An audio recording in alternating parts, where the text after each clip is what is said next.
আমরা চলে আসলাম এই মেকানিকের দোকানে। যে দেখতে পাচ্ছ এটা হচ্ছে মেকানিক। তো আমার বাইকটা দেখতে পাচ্ছ কেমন খাটার হয়ে গেছে কয়েকদিনে।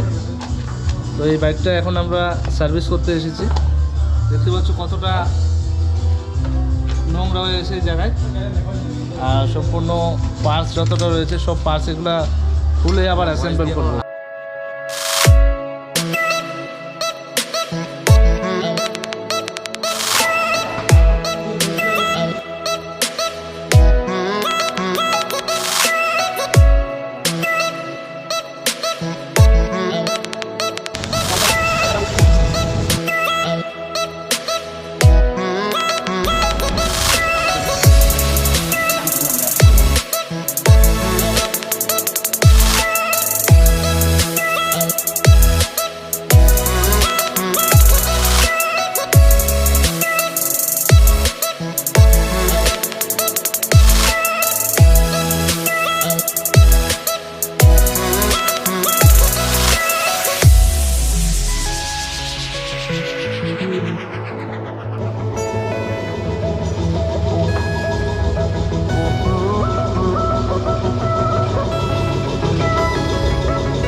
গাড়িটা নিজের মতো করে আমি ধুচ্ছি, কারণ আমার গাড়ি, এই জন্য।